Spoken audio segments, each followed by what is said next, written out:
Welcome to the Smart Nonsense Podcast, where we talk about entrepreneurship, self-development, and challenging norms. Today, it is episode of speaking to a dear friend, Tomas. Tom Skipper. For everyone at home, that's Tom Skipper. But we talk about right on the show how Tom, as our really smart, hardworking, eloquent friend, became Tomas in all of our travels. Yeah, this is a friend chat, right? But it's beyond that because normally our friends are just clowns. Tomas is both a clown and a genius. I don't think he'd like that term. Just a clown or genius? He's both. Okay. He's both. Yeah. And so, yeah, we cover everything, our travels, his nonsense, his smarts.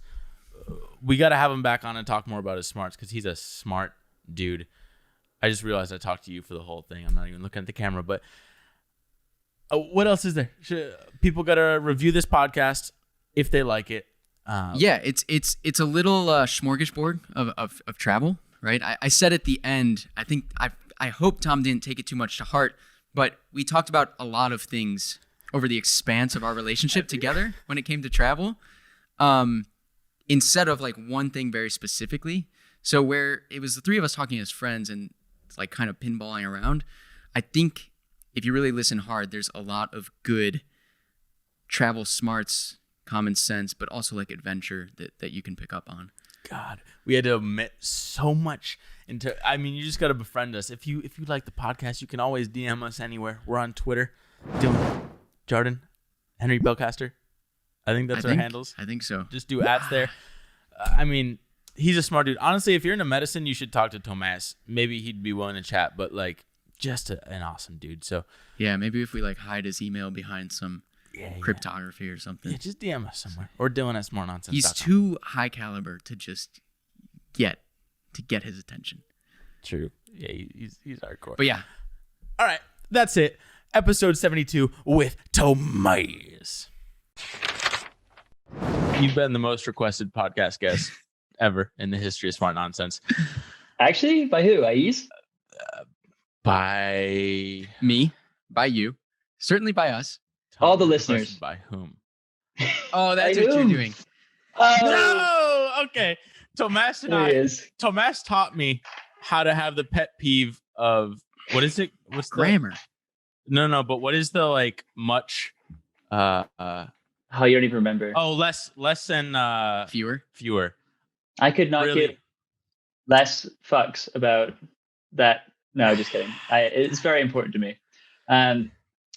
Are you allowed to swear, by the way? Is that a thing? That's the thing we should say. You can do whatever you want, Tomas. Oh. You also have full control. So if anything has to get pulled for any reason, nothing has, but that's a disclaimer. If you just want to go so deep into the weeds that something's got to get cut out. I prefer that, Tomas. We go heavy and then we just trim. We trim later. We'll trim it back. But oh my. Wait, hold on, really quick. We're going to talk a lot about travel. Tom, we're interested to figure out what you actually do because we don't talk anymore. Yeah. Because we're talking about linguistics. This is a big beef I have with you two. I don't have time to correct people on saying, Tom and I went to the store instead of me and Tom because that's like colloquial. Why is that something you two bond over? Well, here's the thing, and we'll get this right out in the open right away. Tom and I, we're about as close as you can be without being friends, right? the only connections we have is those. We once played together on a spike ball team, and we actually did pretty well. That was like sophomore year or something, junior year. I don't know.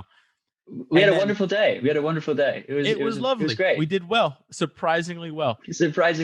The only other ties we have are you clowns and our travels there, and then grammar. Okay. Yeah. See, Henry, we need this. This is like the third pillar of our relationship. Your unifying front is grammar and running upstairs when you see them. True. I've been running up all the stairs I see now. We love that. I think of it every time. So this is funny. Let me touch on that, and then let's go down the travel rabbit hole. But there's this ongoing joke between you two, right, where we all lived in the same house, but everyone joked that you two were the only two in the house who never hung out independently. Well, it's like that. Any friend group, though. Any friend group, you have like a cloud around the group. Okay, fine. And people are on the extremities. We were on the Fine. extremities. That's fine. true. But then we go on a trip and you two actually realize, wait a minute, we're not friends. We're not. We always had some hope. There was a little bit of Yeah, hope going into yeah. each trip. We're like, maybe This could we be the have one. some bonding experience, and this is the one. Never happened. We got close. We've gotten close. Killy got close, and then we started talking about global warming, and it evaporated. Oh, you made like that dumb point about how it's worse for the environment to bike to work because Yes. you end up eating more calories. Yes. Oh my God. I brought this such up a on the pod fantastic maybe point. last week. Oh my goodness. What a Maybe stupid last week. article. God. You two were talking past one another, and then I was called in to be the moderator. I wanted nothing to do with it. So I sat in the front seat. Let's go back. It was a fun conversation. No. Though. I liked it. Well, here, I want to get You want to kick this off with climate change? No. I'm just bringing up points. All right. I'm proving my points. Here is, I think, the first time I heard about Tomas. Here it is. Because we're in Andrews, which is freshman dorm, and I'm on the 3rd floor. But there's some some rumors going around. There's a savage a couple floors down. And they're like, where is he? Oh, he's in the basement. And the rumors, they're just flying around with all these 18-year-old crazy kids, and we just hear about Tomas. But he wasn't Tomas back then. I was going to say, Tom, we talk about you on the podcast a lot, like Tomas. But it's important to note, your name is Tom. Your name is Tom. Tomas is an alter travel ego. So that occasionally rears its ugly head in day-to-day life. Occasionally. It's not ugly. We're going to get there. I think it's wonderful. It's peer pressure. Maybe. But yeah, I had the same thing. I had the same thing. It was Tom and Andrews. Because I got close to Kevin. Right. And then Kevin was kind of a social butterfly, is my understanding, on your floor. Like he sort of brought people together. And then I was like Kevin's other friends. Split them up too. Split them up, brought them together. God gives with both hands. Right. And so, Tomas, you came in hot freshman year. Didn't we all? No, Dylan did not come in hot. Yeah, I guess we did. I think I was just incredibly immature, like a lot of young men entering university. Just so much stimulus. Do you think? Because I always Not thought enough you were time. wiser. I always thought you were wiser and more mature than the rest. So did I, but looking back, definitely not. I think I just cloaked my immaturity in arrogance and pretension. That's probably a better word for it. Probably still do.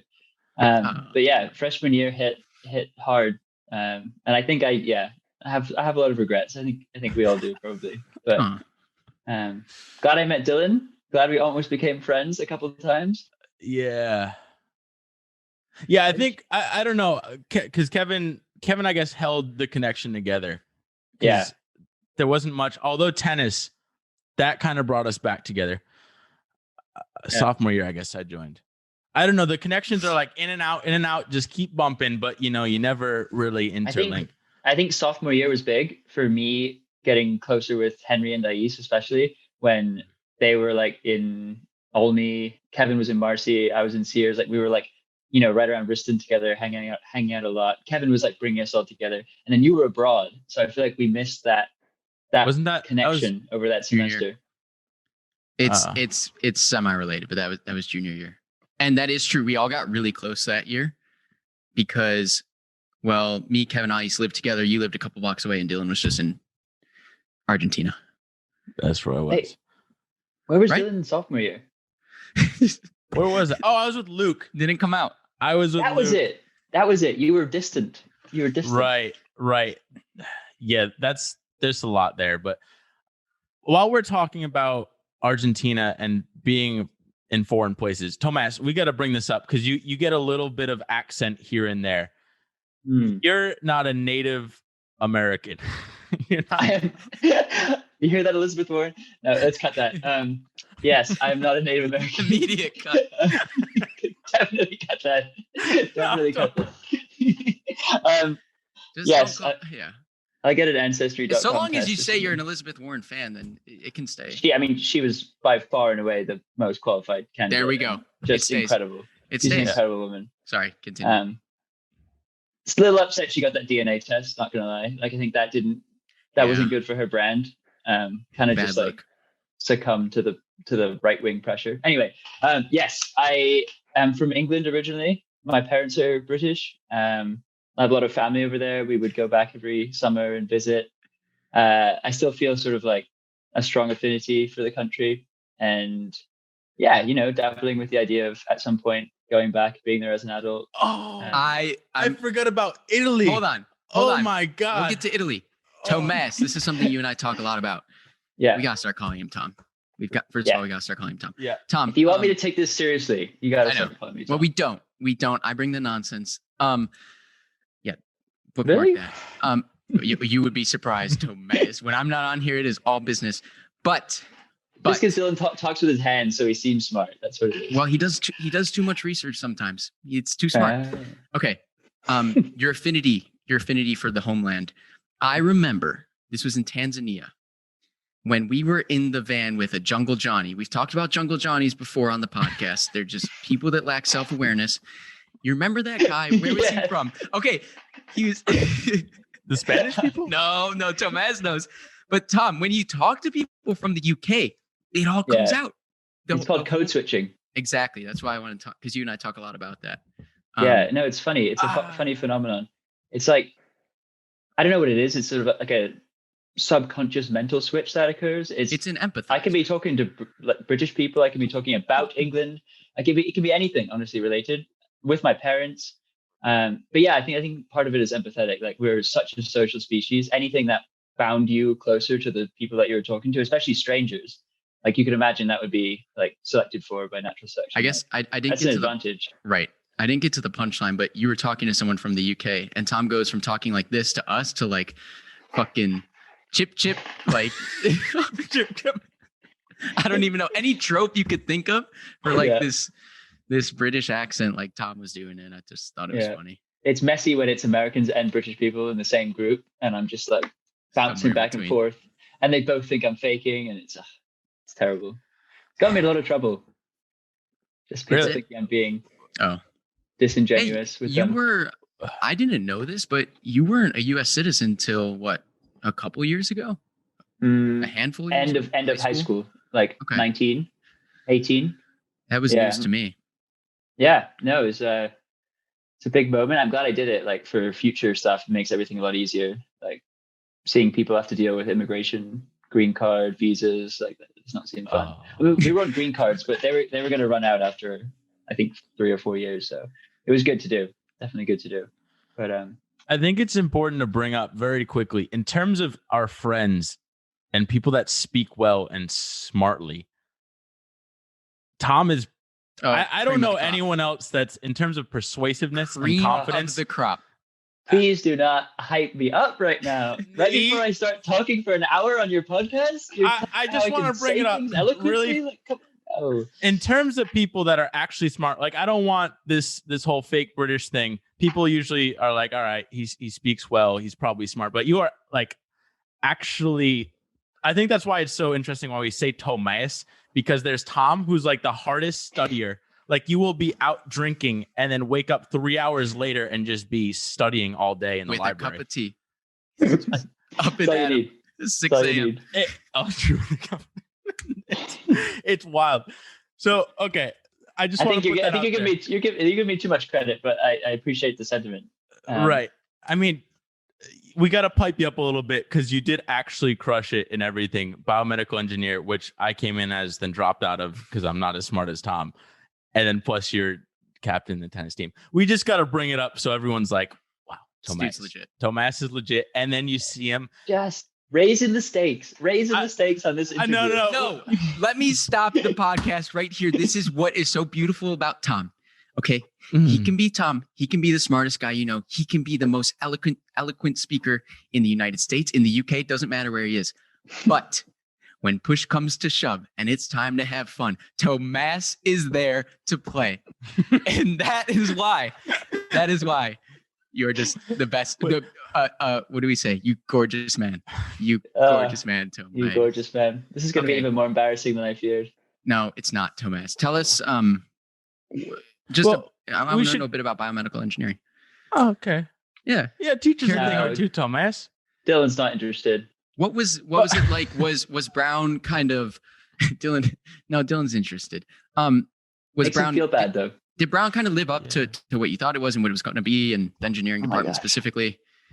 Big question. I think I could make it smaller. it was good for me. I think I was always sort of one foot in the door of engineering and one foot out of it, which is kind of the nature of biomedical engineering. There were certainly people who are more into that track. And if you're really into that track, I think a lot of the time you end up going into industry, working with devices like Medtronic or something. Like you end up focused on like actually engineering biomedical devices. Whereas I was always sort of coming at it from the perspective of, I think doing engineering is going to make me like a better problem solver, and looking at the concentration requirements, like it was classes that I sort of wanted to take anyway. I mean, if I'm being totally honest, in the very beginning, it was like indecision mostly. I was like, this looks like a major where I can cover my bases and take classes that I like, and then I'll see what really catches my eye.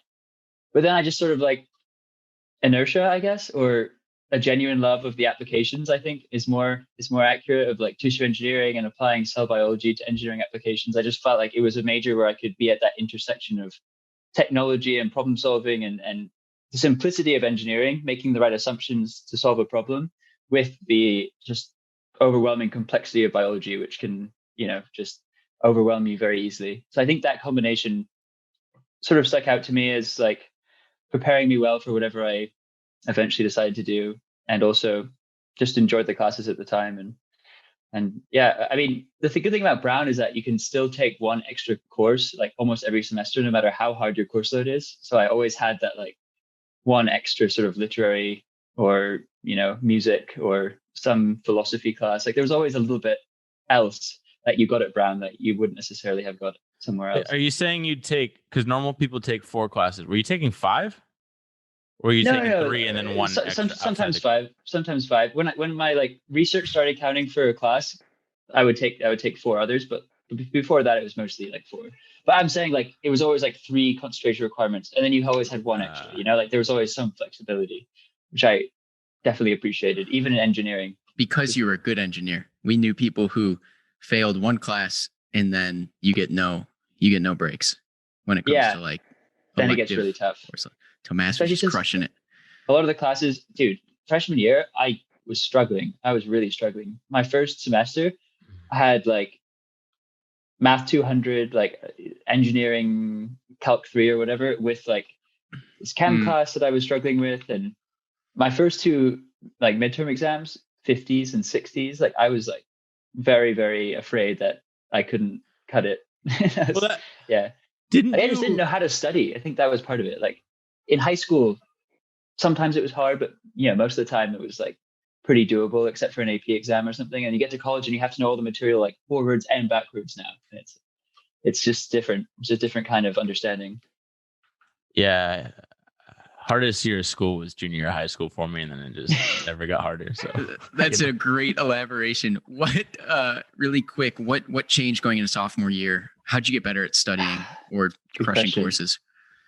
You just hunker down, less parties, fewer parties. I swear to God, it's not worth it. It's not worth it. Sorry, that was worth it, dude. For me and Dylan's relationship, that was worth it. That was worth it. Just bringing you down. I feel like Tomas. I feel like you've ended relationships with people over. Maybe we shouldn't go here. No. Yeah. Over country music, yeah. So what changed? What changed? I think, not to toot your horn too much with your advice for young college kids or whatever, but honestly, like using all the resources available, like leading into like peer groups and like office hours, and like making the most of the resources available, not trying to like silo myself and just like focus in, because a lot of engineering problem sets and math problem sets, they're designed for you to do like in a group. Like they're not supposed to be you against the world.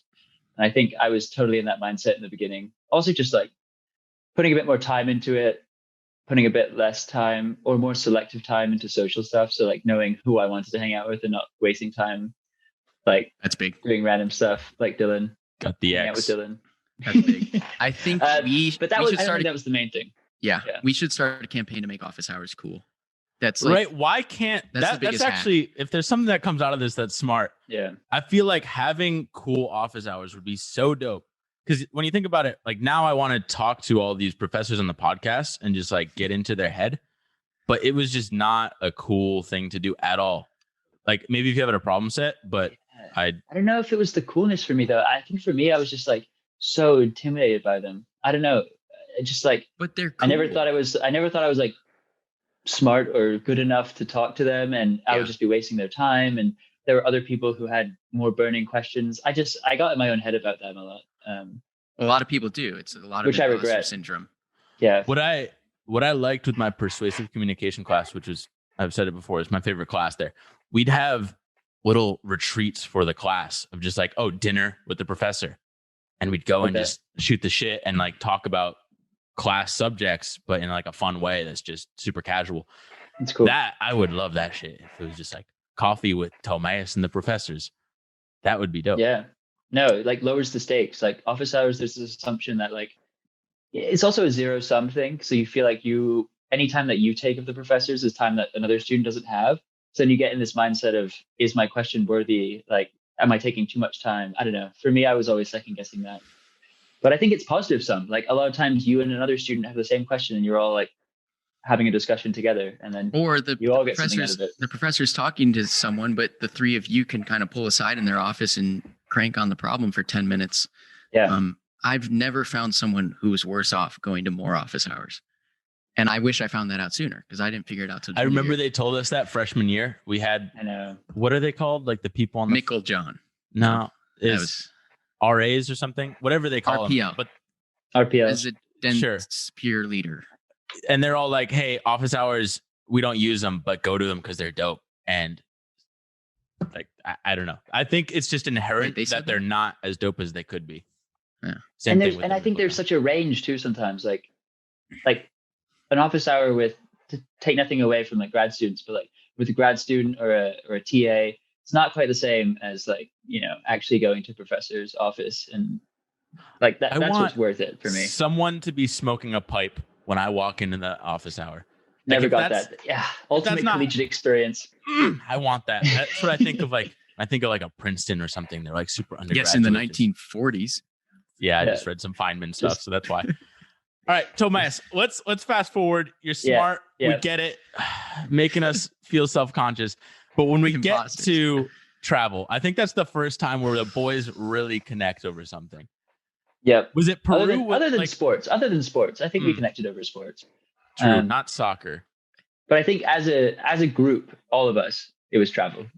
We connected before. I think it's important to make the distinction that travel and the stress of it and the exhilaration of it brings a whole nother level of connection to a relationship, right? It's like if you're traveling with a significant other for the first time, or a best friend for the first time, or even alone, like it gives you a lot of unanswered questions and stuff. So it's like we were all really good friends, but then travel puts you through the paces. And so what was first? Peru?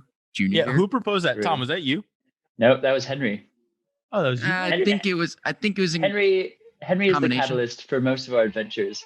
He's looking at the flight deals. That's all I do. I drop out after the flight. It's amazing. No, it's but you just need that impetus though. Remember you have that cheesy scene in your video where you're up in the attic and you see that it's about to close Machu Picchu. Yeah. Oh, that's what it was. You're right. Not on my watch. Right. So this was the year UNESCO. I mean, I realize they say it every year, but they were like, we're closing down Machu Picchu for restoration. We got got in the best way. Way. Again, it was one of these by you. What's wrong with you? I'm just like running. So it was one of these flight sales where I think we paid no more than $350. Yeah. $300. Round trip. And we were flying LATAM. That was nice we had to take like three different flights to get there and back. So like 6 total flights for like $350. Like how is anyone making money on any of this? Well, that, and then my parents are like, we just don't want to do 3 flights to get to somewhere that's 5 hours away. So we're just gonna pay. True, that's exactly why. But it's like $200 more. Like wait. So didn't we leave Tom behind? Didn't Tom get fucked on the flights? It's so no. Oh boy, we have to bring this up. I think I booked the wrong last leg. Remember we had that last leg in Peru, which was probably like a 4th flight. Yeah. It was booked one day off. It was the 4th flight. Yeah, I booked a whole day off. dealing And with a very small airline that's Peruvian. Dude, that couldn't have been fun. no, it was very isolating. And then you all went to the restaurant before I got there, and drinking like 3 pisco sours. I get there, and everyone's just like asleep. Dylan, it's like a little hallucinogenic. No, no one to blame but myself there. No one to blame but myself there. But I smelled so bad on that last flight to Cusco. I felt so bad for everyone around me because this was like, I don't know how many hours we've been traveling, and I'm just I need a shower. And goddamn, I just had to like buckle up and hope they weren't going to kick me off the plane.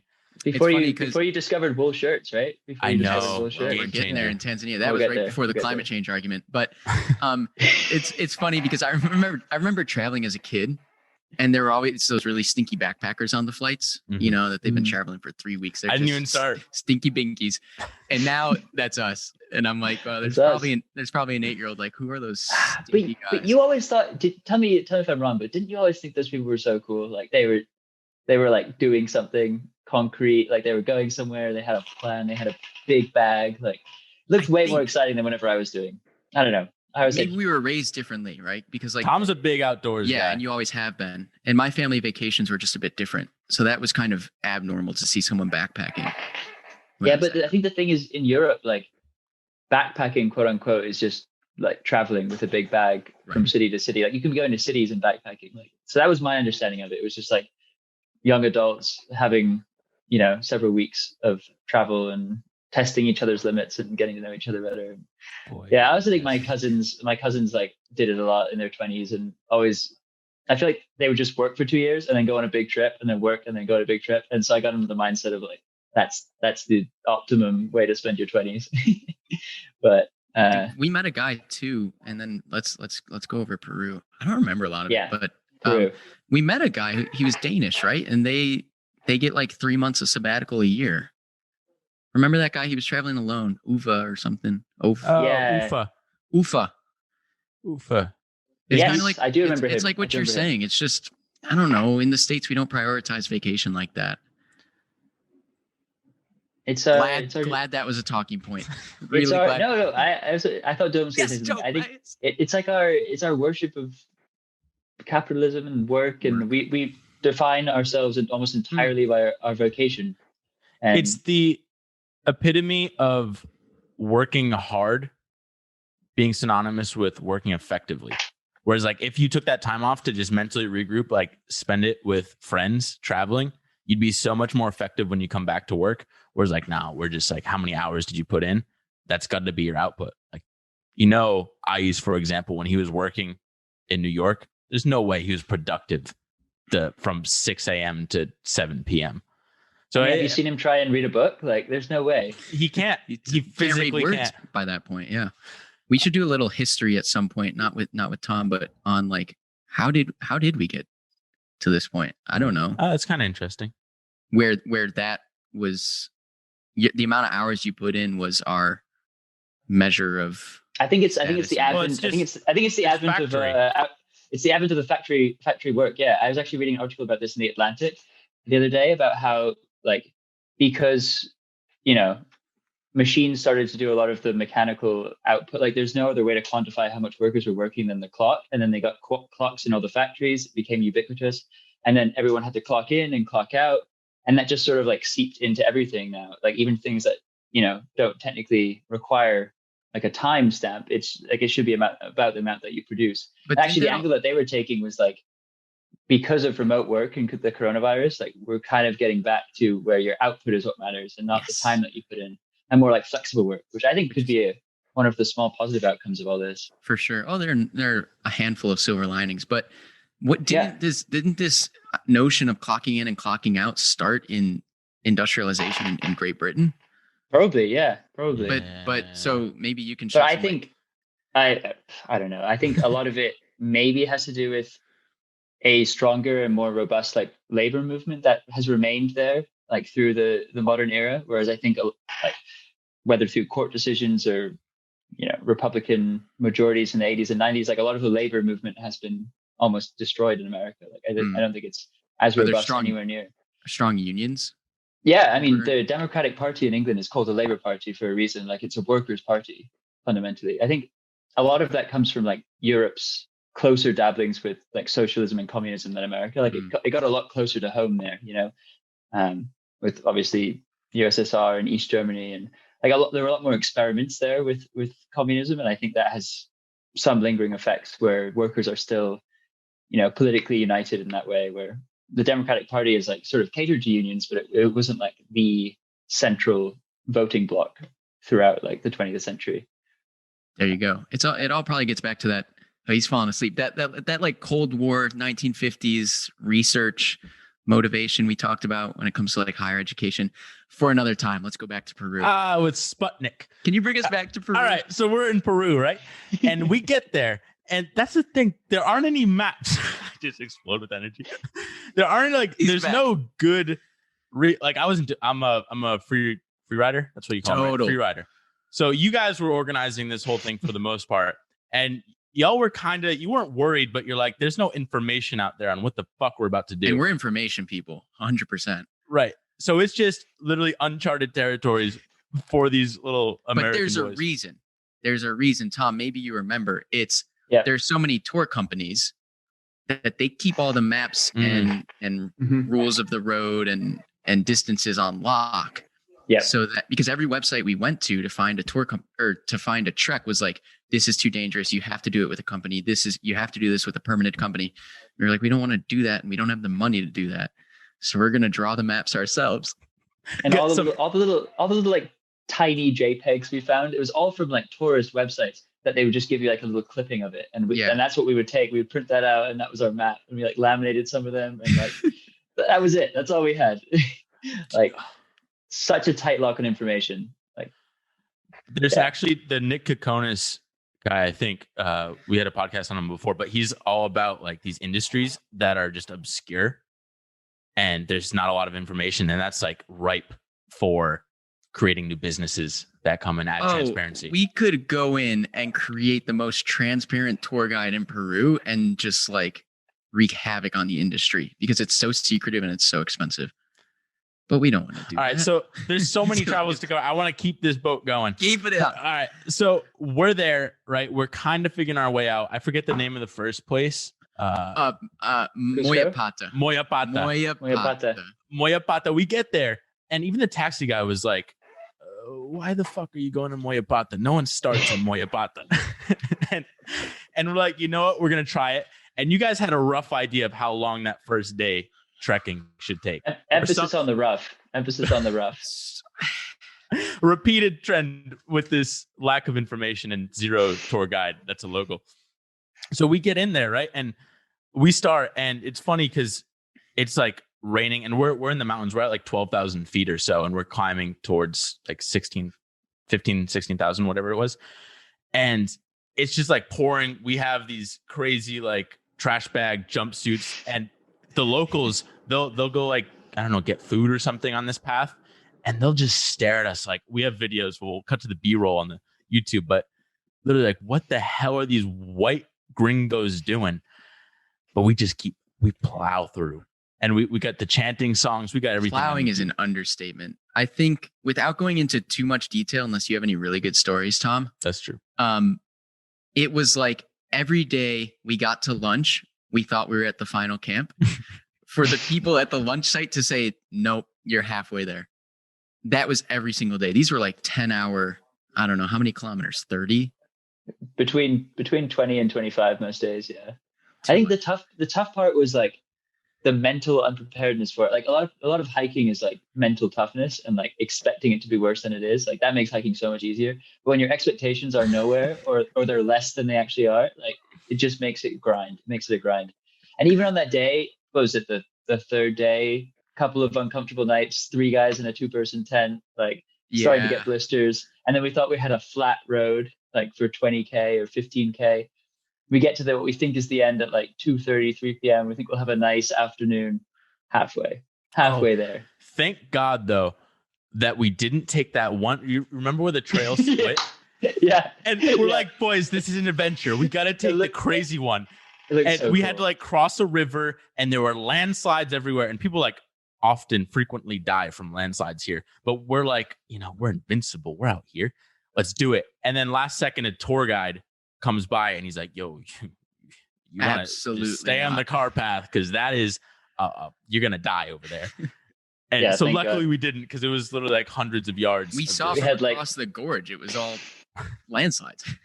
we had like 10 feet of string or something that we were like, we'll just pass it across, it'll be fine. The slope is like 80 degrees. There was no way, but can I ask Tomas a question? Yeah.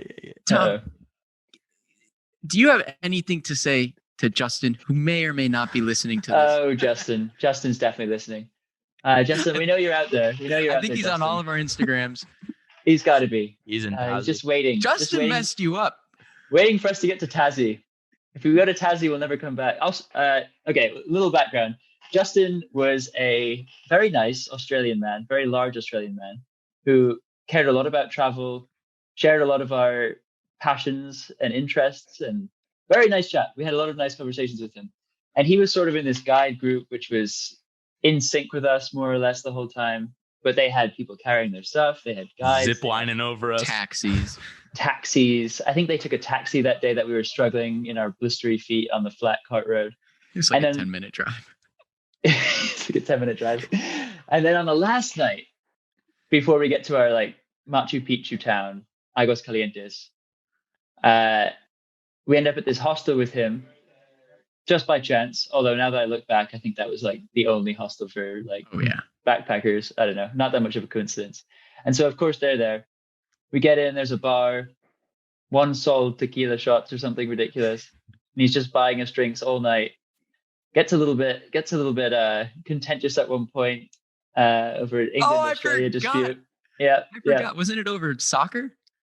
No, I think I just said something slightly derogatory about Australians or something. It was very minor. But yeah, he was annoyed. Anyway, kept buying us drinks, got us very very drunk, very hungover the next morning. And then they're going ziplining for the final day. Ziplining the entire route that we're hiking. That 20K. Pissed me off. That pissed me off. So we see him. We get out of bed. Half the crew's hungover, right? I think you and I went to sleep. Tomas. That was a Tomas, right? Tomas is taking nickel tequila shots like a fucking beast, just a beast. I could not speaking broken Spanish to like half of their trip. I could not fathom drinking that night. My feet were on fire. And we start hiking. You're getting over a hangover, and you just see Justin rappelling on the zip line over the gorge. And it's like, you sneaky little man. I don't know if we want to talk about Scout. I was gonna say. We'll skip soon. Scout. It's too soon still. Someday. It was Ice's fault. But we end up getting there. All I remember is we like bargain our way. Oh my God, the 35 for 8. Like, that's a minor. Okay, happy. Yeah, we'll just keep fast forwarding. There's too much to There's too much, Tomas. We need a pack. I thought this was going to be a pod on one trip. Yeah, you need a pod per trip. I know. There's so much to discuss.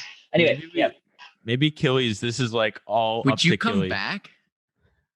I come back. Yeah, why not? He's not coming back. We don't. It's so hard for us to get. I'll see what it looks like in post, and then I'll decide. Yeah. Well, let's just lead up to Killy. Is there enough in Killy? I don't know. There's so much in China. Oh my God. We'll just keep. There's ripping. So much in Killy. Spoiler: Tomas shat his pants. Sorry. Oh. Okay. Where do we go? No one's gonna come back. You're the host here. All right. Hey, who else can say that they shat themselves on the largest freestanding volcano in the world? That's what I'm saying. Who else? That's what I'm saying. Probably a lot of people. A lot of people are fucked up at the top. People were being dragged up that mountain. It's true. Shitting your pants is like the least of your problems at 20-some-odd thousand feet. Yeah. Okay. So we're like okay with altitude. We get to Machu Picchu. We stink up that whole hotel room. Like it's just chaos out there. We're getting scammed left and right. We get up to the top of the mountain. Like this is the day 5 finale, and it's just raining. You can't see farther than 40 feet ahead. We have video of this. But it was so depressing. We're all soaked, wearing like cotton socks with so many blisters. Yeah, we're like, this is it. We're going to Machu Picchu. We can wear our cotton. We'll be fine. Because you start in the middle of the night, like or 4 a.m. or whatever, and start climbing up, and you're like, oh no, it's just gonna pass and everything will open up. And it's just an hour of hiking. You get there and nothing's open. It's just fucking llamas or alpacas, whatever they are. And that's all you can see. But then that shit. And we have Tomas stole my edit. You stole my edit for a Spanish class. I stole your edit. But it's a great edit of it. Just so sick. It's like, and then you just see this, dude. It was trippy. That was craziest mountainscape I've ever seen. Opened up before our eyes. So rugged. It was a classic, like, the clouds burn off at noon type deal. Yeah. And we shouldn't have gone at 3 a.m. Yeah. We just had no idea. Like, we just, one of those. We thought as it was usual, over. This is the theme of the trip. Like, we just very underinformed and just had no idea what was going on. Which is the best. Let us wrap Peru with Tomas's decision to try and order guinea pig. Oh, the koi. One of the last few nights. Miserable. Because Tom, you said like every meal, you know, this is the thing to get in Peru is what, koi or goy? Koi. I think it's C-U-Y. I think it's kui, right? Kui? Yeah. Something like it's that. like a little roasted guinea pig. It's like half of the country. Yeah, it's like guinea pig. Half of the country uses it as a pet. And so they're like, no, we can't eat. This is sacred. The other half is like, fuck that. Look at this delicious meat. And so we're in that half, the Cusco half that just eats that. It's in the mountains, I think. In the mountains, they eat it. Really? And down by the coast, they don't. And they like look down upon the like mountain people for eating it. This restaurant, I don't know how much. There's not much to it. It's just you like finally built up the courage to eat it, Tom. And then we just had a funky experience. Dude, that was weird. That was almost like a North Korean restaurant sort of vibe. That place. We got to go to China. Yep. Do you have any final thoughts on Peru, Tom? Did you like it? I love Peru. I think Peru was an incredible trip. I mean, it just combined several of my like favorite things: hiking, people who like hiking, Spanish. The Spanish influence was fun. It was cool seeing Dylan like talk to people, and then I got to do a little bit when I wanted to, but I wasn't like under pressure, which I like. True. I think it was like a cool combination of like a physical challenge with like a cultural experience, which is like sometimes hard to find.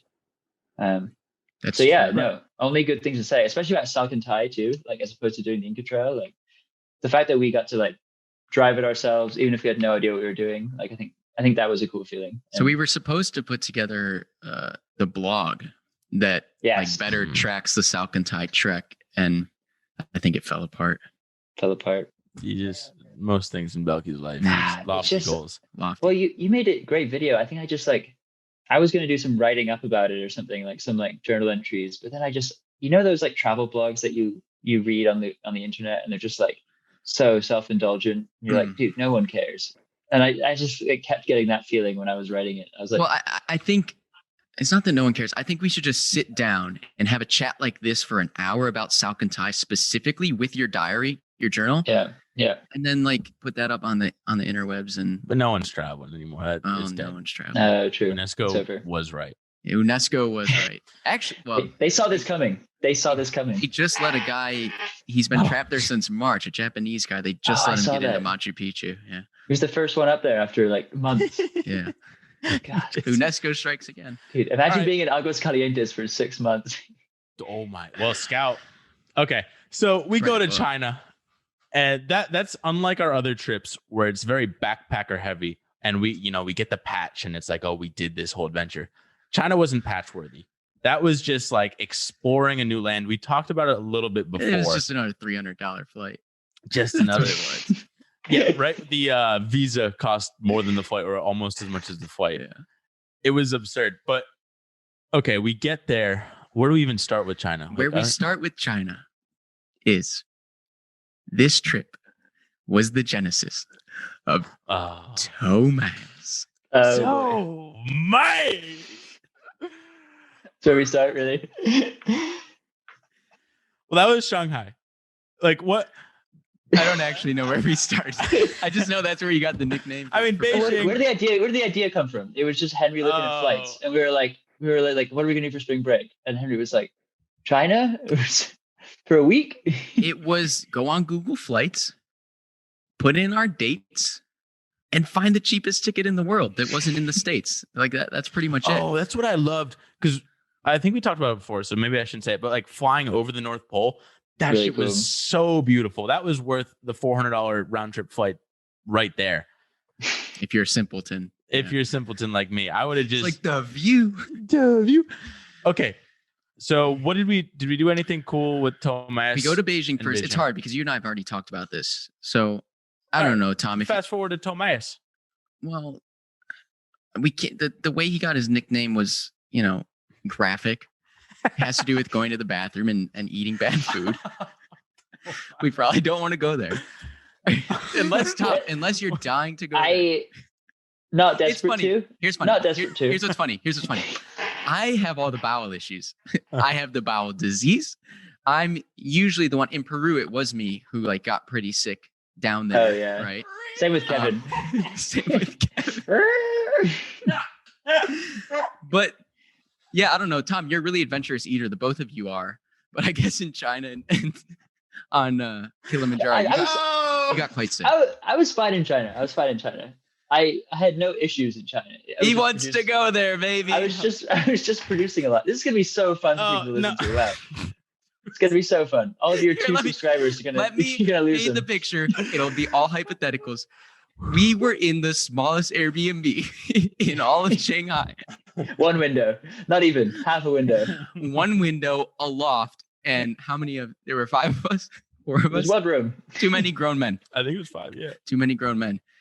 And Tom went to the bathroom and he came out Tomas. Got super clogged. Was that? Long story. That's it. Tom, let's get out of here. Did you prefer Beijing to Shanghai? Great question. Or did you prefer Shanghai? It feels really difficult to judge from a 3 days in both kind of trip, honestly. But from a 3 days in both kind of trip, I think Beijing had a lot going on historically and culturally. And if I spoke the language and had studied more Chinese history, I would have been completely enamored with it. I mean, the food was great. We went on some great touristy adventures. I think that was more of the touristy city. But then Shanghai, I felt like we were kind of it was more organic and we were kind of going with the flow more, which I always like to do when I'm traveling. I think that was the better travel spot for us. I think we did a better 3 days on that. Because we had less plans in that city. Because we had fewer plans, yeah. And the way that I don't know, the day that sticks out. Easy with the fewer. Is when me, you, and Kevin went on that just rambling bike ride, just across the city. Don't you mean you, Kevin, and I? Yes. Tomas? Touche. Touche. Okay, I agree with you though. And we just stumbled into that Michelin star restaurant. Oh, see, that was Tomas being willing to just strike up a game with strangers really quick. And they led us to this wonderful $3 noodle Michelin star place. Some of the best food we've had in the world. That's the great thing about Tomas is he just keeps going and going and going, and he'll try anything, right? I mean, that's not much, but Tomas, he was the first to volunteer to jump in that skeezy little river, whatever that thing's called. Can't go there. We won't go there. But no, that's actually fine. Not worth it. Okay. No. I'm going to stop that one right there. I'm going to stop that one right there. All right. How about this though? Trying the food, just eating insects. Tomas is always up for it. I'm into that stuff. So that's where Tomas and I vibe pretty well. We're just experimentalists. Whereas you get some other people in our group that'll just shall remain nameless. There's 4 of us, 5 of us. No, I think Tom, you are an awesome yes man when it comes to travel. And that's with the stress of it and the culture shock and all these things, that's really hard to do. Have you always been just enamored with new places, or because I feel I'm 50-50 yes man and also assessing risk, but you're just all go all the time. I don't know. I think my mom would say that it's a underdeveloped prefrontal cortex that I still kind of assess risk as well as other people. But no, I don't know. I think it's just if you're somewhere and you actually run the probability in your head that something bad is going to happen, it's extraordinarily low. And so you might as well just do it. Before he blasts off. I also think that you need that energy. In some groups and with some people, I'm not like that. Other people fill that role, but sometimes I feel someone needs to be a little bit more chaotic and risky. In a group. In a good way. I think Anthony Bourdain said this thing too when it comes to trying food. It's your body's not a temple. Fuck that. Life's a roller coaster. what's the worst that happens? You get a stomach bug for 2 days. And that's painting with a broad brush, but he's like, life's a roller coaster. Just eat up. So that was Anthony Bourdain. Do you want to blast off? We should talk about. I just wanted really we should have gone quick. to a bat wet market. That would have been good. No, Tomas. All right, go on. I would have gone with you though. You two would've- I just want to hear your perspective of Italy, Tomas. There's not much there. We talked about it briefly before, but when we get to Florence, because you met up with us, because you were traveling, I think, what was the in Spain? Yeah. What's that? El Camino Santiago. There you go. I was doing this like old pilgrimage across the north of Spain. Very, very beautiful. Would definitely recommend to all of your many listeners. But it was, I was sort of what like were the details of that trip? preempting Really quick, distance, time. Yeah.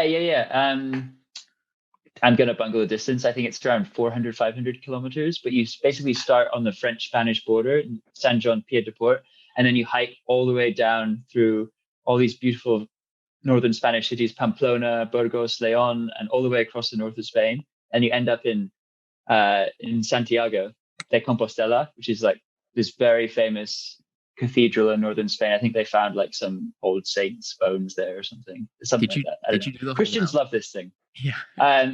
We skipped this bit in the middle, which is just like this flat farmland. And then towards the end, the people I was with had some injuries and stuff. So they took the bus to like the last 100 kilometers. And I did that last bit sort of on my own and then met them at the end. What a beast. Oh yeah, it Tomas. was unbelievable. That's killy. But basically any sort of way of testing yourself you will do. Like for example, carrying the bulk of the weight, like so hard. It's always like the cooking carrying, shit. like, Tomas is gonna take the brunt of whatever we're doing. You were carrying your own pack on Kilimanjaro when no one else was. You tried out carrying the porter's stuff on your head.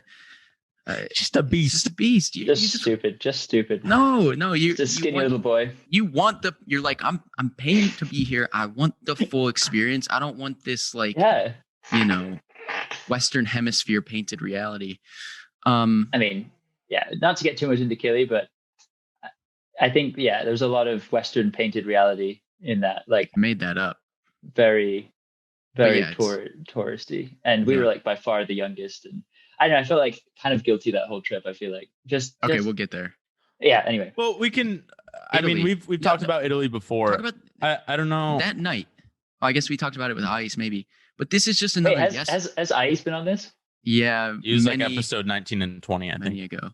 But this was like the biggest yes man night. Is you bungled some. Chameleon effect. Tom just said bungled. I say bungled.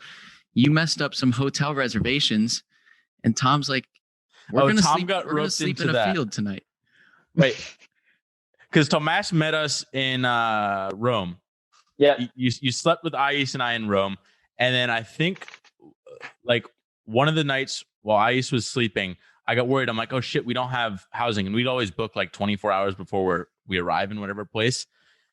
And I didn't realize that, Imagine Dragons was playing in Florence.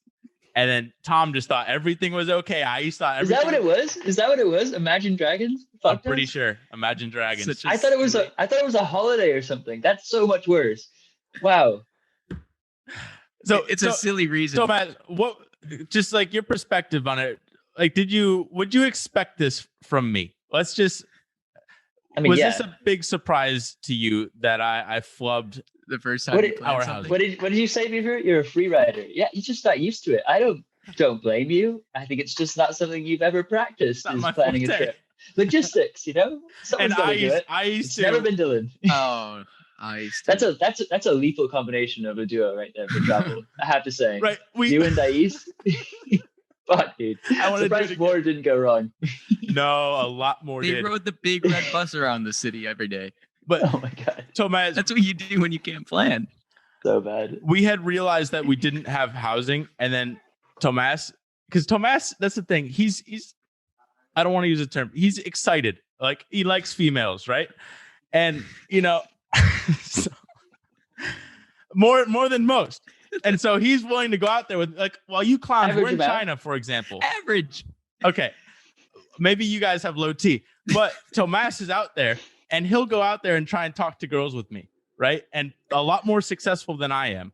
No, emphasis on the try. Okay. regardless. That's also a travel thing though. It's like when you're there, when in Rome, when in Florence, like you're there, like you might as well. I don't know. That's what I love. So Tomas is always out there in the field trying to put in some work, and that was our last ditch effort to find some housing. Was just but it's not that one sided too. Like I think I am maybe not in a similar. How do I put this? Like you also enjoy just talking to new people to make friends. Yeah. Like when I'm in conversation with them. I think that's pretty cool. Yeah. But yeah, that was your last ditch effort to not sleep in the field. Hey, lovely field. A nice olive grove to ourselves. Beautiful morning. We went and played whist in a cafe. Dude, if I could do it again. That's the stuff you'll remember. That's the stuff you'll remember. You slept outside. You were homeless for the evening, for the night. What are you going to tell people in 20 years about Florence? It's probably that. Honestly, last night sleeping was probably worse. I don't have blankets and it was really cold and I would rather sleep in a haystack. Tomas, do we have a bit more time with you? Did you tell almost 30 minutes. Okay. Is that okay? Yeah. Because we got to talk about Kilimanjaro. Let's hit Kili. All right. How does this start? Belky, this was you again. It was always you, dude. It's a bucket list. I know. But you're the catalyst. The first thing I do, I did this recently with you. The first thing I do, because he's a yes man, is I find a nice little bucket list trip or some nice tickets and I text Tom. Yeah. And I say, Tom, pack your bags. We're going somewhere. He's like, oh, no. He's like, oh, Henry, no. And then I just texted you recently. I was like, I read a book. I want to run the Great Wall, the entire length of it, east to west or west to east. I forget. But I texted you first. And you're like, yeah, that'd be cool. It's just always like, yeah, that'd be cool. So that was Kilimanjaro. Kilimanjaro, let me say, was not a $300 trip. That was never going to be a $300 trip. I don't know how we roped you into doing it, but you were more on the fence. That was probably $5,000. That was so funny because you're like, the flights are pretty cheap. They're only like $500 when they're normally $700. That's right. The flights were on sale. He strikes again. What do you say? 4? I'd say 3.5. They were $650, I think. No, the whole trip 3.5, 3. Right. Well, so that's probably 4. That's the trick. Is yes, the flights were on sale, but you can't. We tried 10% of the total cost. We tried. You can't really get a sale deal on the trek itself because there's so many park Although fees. we did try to haggle and it backfired. Dude, we probably tried for months. We tried for like a month and a half to haggle this. Okay, first of all, have you talked about Stan on this pod before? I don't think so. We haven't talked about Kili. We're waiting for you. I mean, we know Stan is a listener, obviously, to the pod. So he's a good friend of the pod. Stuff. He might be. Well, Stan, if you're out there, best guide in Kilimanjaro for sure. Got us up the mountain. Was great company. Yeah. That was just Ed Sheeran. At a fast pace. I think before we knew him, you spent maybe 4 or 5 months going back and forth setting up this trek. That was major. So a bit of background. I was in like this outdoors club at Brown, and someone I knew did this Kilimanjaro hike, and like somehow I ended up friends on Facebook with Stan. God knows how. Right. God knows how. Liking my profile pictures for like 4 years before I ever spoke to this guy. I think he may have mentioned that I was like interested in doing Kili at some point in my life. Like definitely was not going to be in those next couple of years. At least at that point, that's what I thought. Long game. Anyway, we're friends on Facebook, and then long game. It worked. And then, I just like hit him up out of the blue, and we went back and forth for 2.5 months. That is so smart. He sees a nice little American with profile pictures in his backpack, and he's like, I'm gonna friend him, and I'm gonna play the 4-year long game to make sure when he comes to Kilimanjaro, because he wears a backpack, that he's booking with me, and it worked. So Stan, it worked.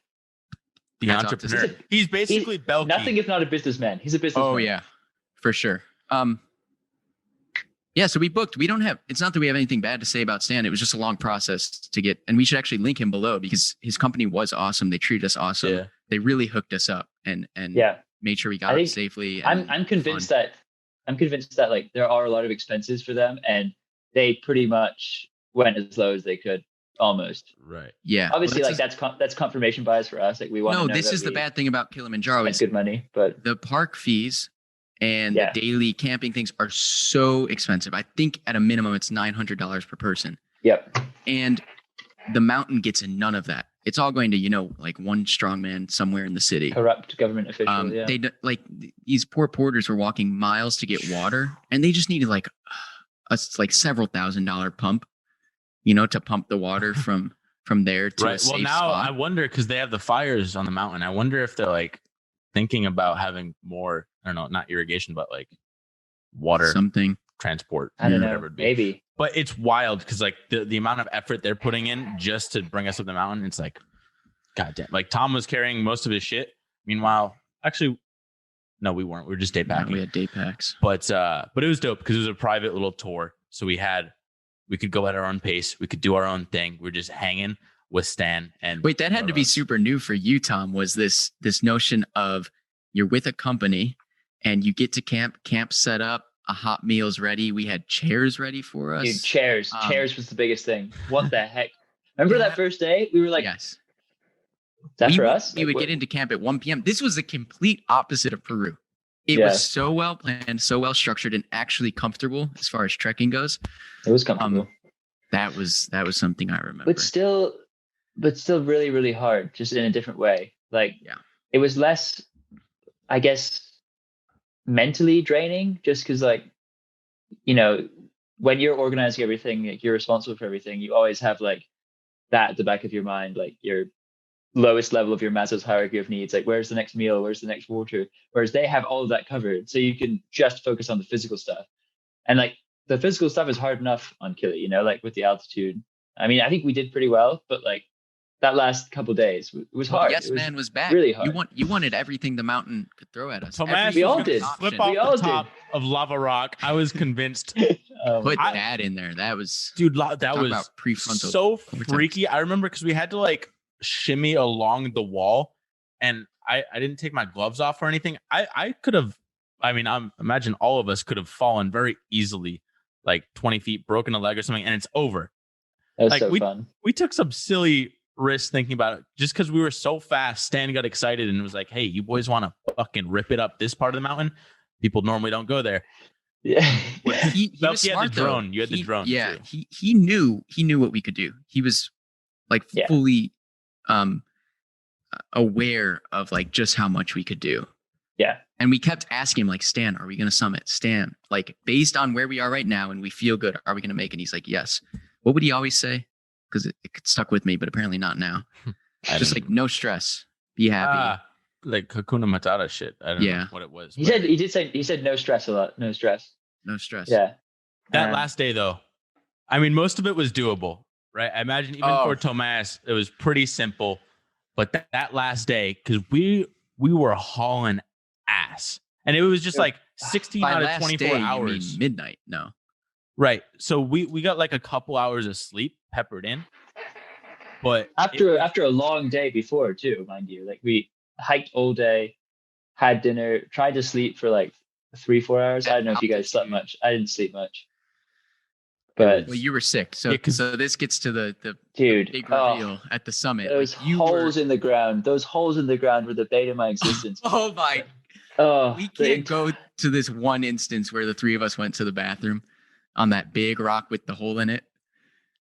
Oh! Wait, that is not what I was referring to. I just meant the whale, the reach. Oh boy!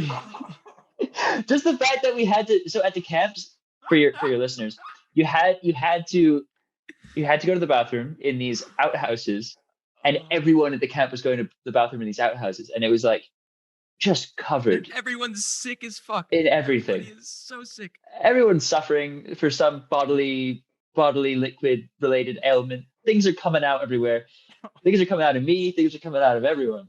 But not a nice place to be in the middle of the night when you're trying to sleep several times. Hold on. Not a fun experience. Really quick.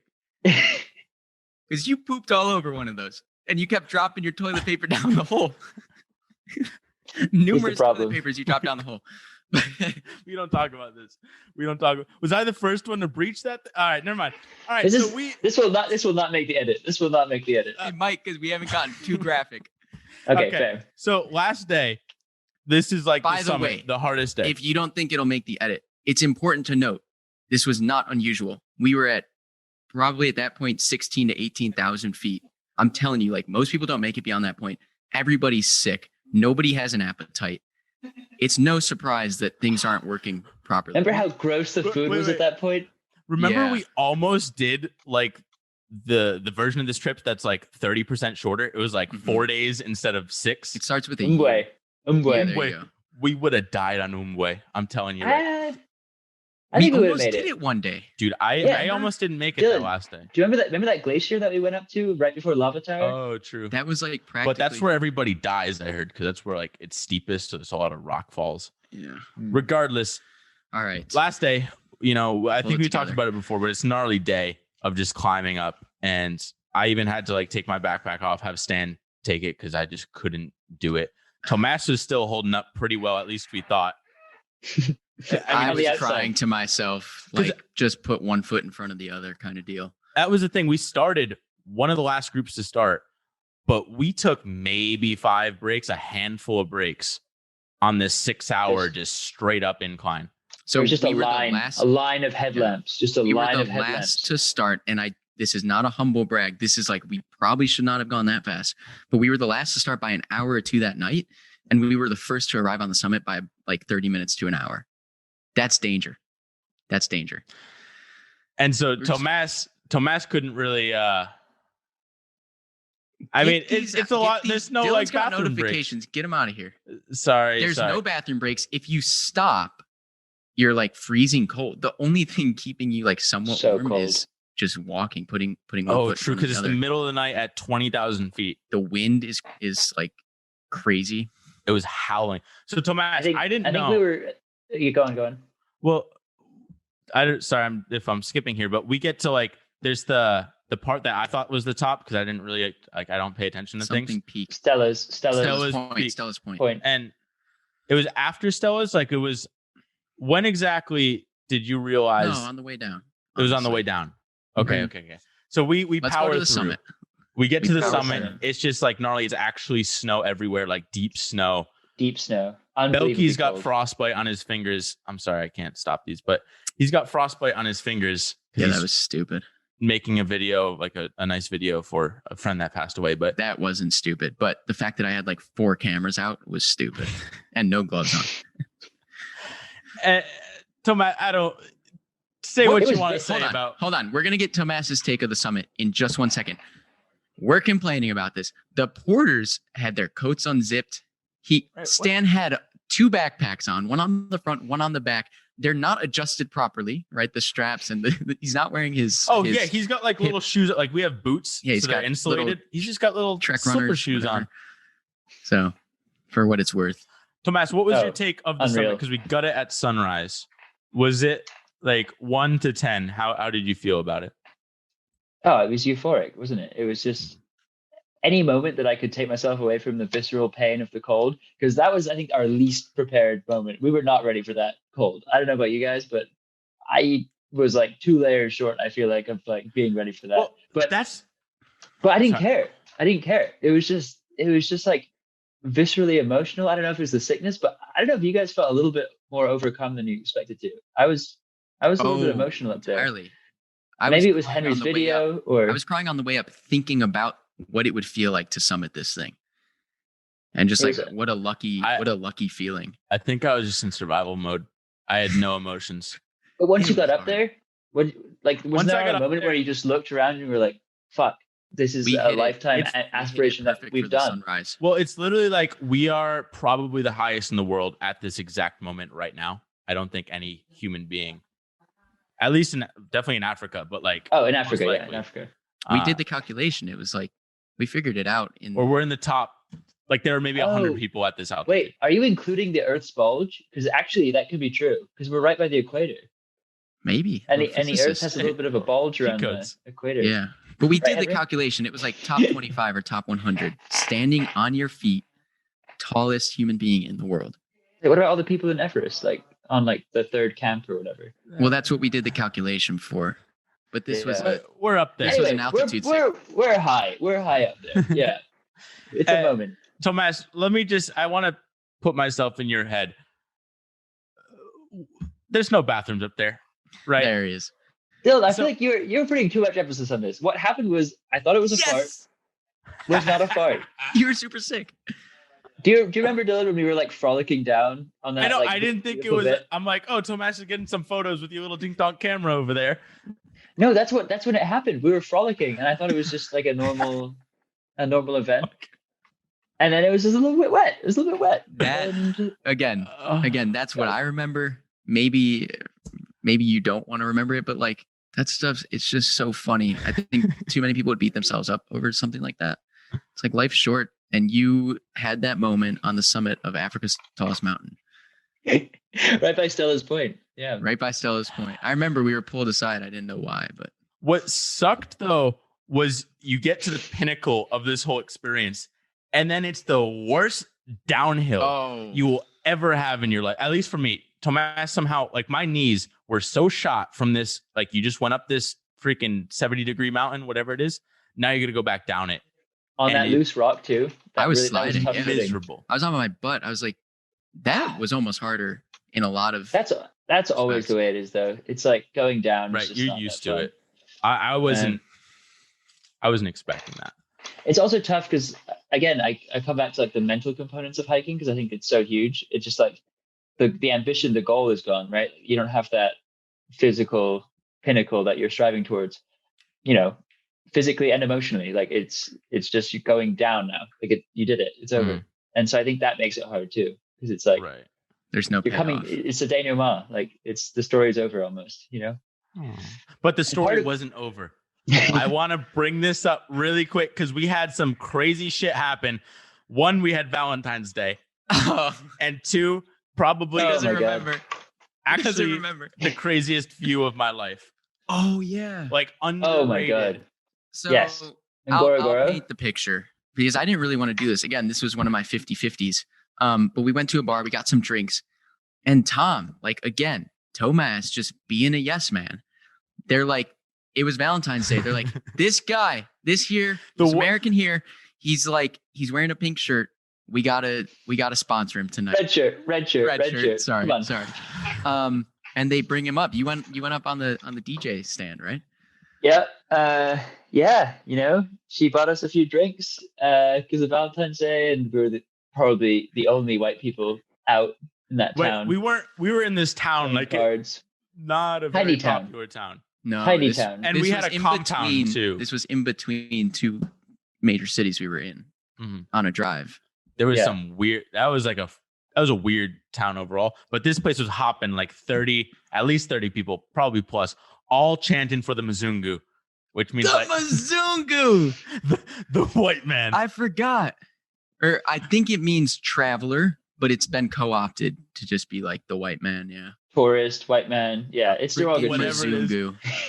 Oh God, we must have videos. Yeah. So we might. And oh boy. Anyway, I have to go up for some reason, and they give me the microphone for some reason, and I just give this absolutely rambling speech about like how happy I am to be here and how welcoming everyone is, and they're all just chanting this like ethnic slur. I'm just like not belong, but eventually they take the microphone from me, which is a good result for everyone. We played some cards. Yeah, cards. Underlying theme. You gotta have some little card. That was what I loved. Was we couldn't use our phone for like pretty much that entire 2-week trip, and that's where the whole connection comes in, where you just you get really but close, not for us. Almost close enough, but not for us. Not close enough. All right, let's just talk briefly about Ngorongoro. Oh yeah, I think if I were to get married, our expectations this would have so to be the low. place. Right, we were like, we're going on safari. I was like, I've done it. It's kind of this whitewash thing. And we were going to Ngorongoro. There's a bunch of R's in there. I don't know where they're at. We wanted, what's the place that Denali? No, not Denali. The Serengeti. In an ideal world, again, we would have gone to the Serengeti. We went to Ngorongoro Crater because we could do it in 2 days or whatever. And holy crap.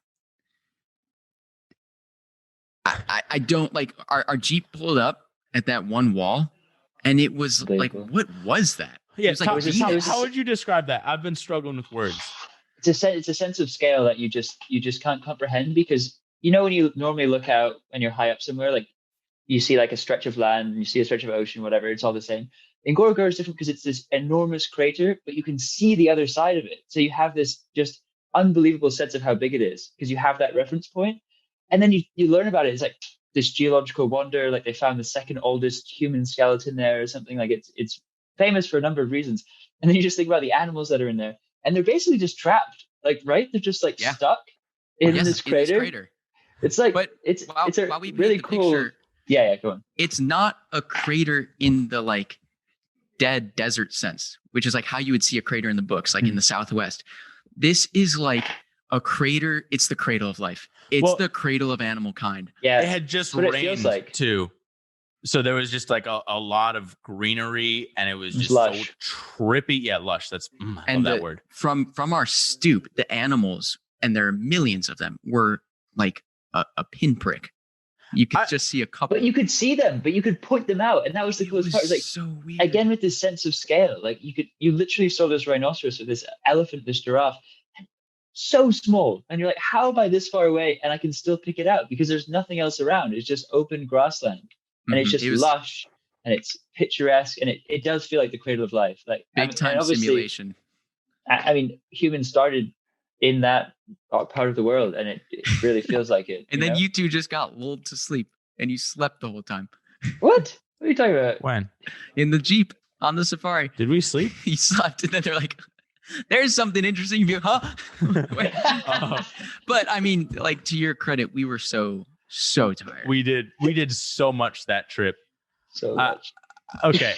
I mean, we've hit so much. We never got into any like med school here's stuff. What we did. Here's what we did. We did a lot of things in this podcast not super well, right? Like you can do one thing really well. We could have done one trip really well, but instead we tried to tackle a whole bunch of things, and we didn't get to a lot of things are off bounds, right? Because we got Tomas. But I think we need Tomas to come back, especially to talk about medicine, what you do now, what you're excited about, going to med school. Yeah. Unless you have your elevator pitch for 3 minutes, but does that do it justice? Let's hold off. Let's do it again. I think let's not do one other thing poorly. Let's just. I say that let's make another with day. a grain of salt. This has been awesome. This is. I don't mean poorly in that sense. It's peripherally. Like we've just been scratching the surfaces of a bunch of things. The Tomas is just such a beast that we need like a Patreon only group where we just get into it all. I don't know if you guys know what that means, but basically like a group where it's not public. That's what we should do. We start an OnlyFans or a Patreon, and people can pay us monthly to have stories about Tomas. Not even just the stories. They can pay us to get more Tomas stories. And yes, because they're paying and, because they've opted in, then we can divulge.